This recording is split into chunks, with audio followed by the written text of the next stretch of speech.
रात्रीच खेळ चाले. पार्टी करायचं म्हणलं की ह्या गड्यांच्या अंगात रात्रीच्यालाच भूत शिरतया. म्हणून सगळं चंबू गबाळ बिराड घेऊन पोचलो की आम्ही पार्टी करायला. आणि पार्टीचं लोकेशन होतं एकिऱ्याचं माळ खालचा वावर. आणि हे हाय पार्टीचा करता धरता आमचा नेता.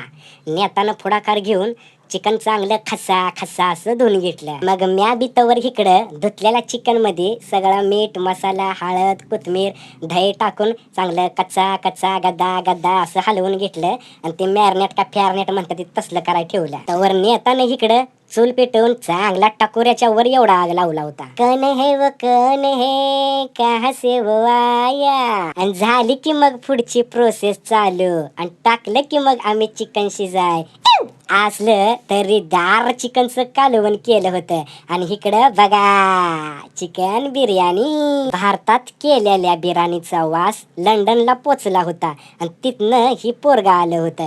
मला बी द्या मला बी द्या. बैठक व्यवस्थेचं काम नेताकडे सोपवलं होतं. आणि नेतानं बी दणकेबाजच बैठक व्यवस्था केली होती. बिर्याणी गार हो यासाठी तिला चांगलं हलवून घेतलं. आणि आम्ही बसलो जेवायला. चला तुम्हाला आमच्या मैत्रांची ओळख करून देतो. ही होता बकासूर, हे हाय लंडनचं पोरग, ही होतं लॅम्बोर्गिनीचं मालक आणि ही हाय आमचा नेता. चिकन बिर्याणी खाऊन पार जाम झाला होता. तुम्हाला आमची पार्टी आम्ही केलेली चिकन बिर्याणी आणि आमचं मैत्र कसं वाटलं ते एकदा नक्की कमेंट करून सांगा.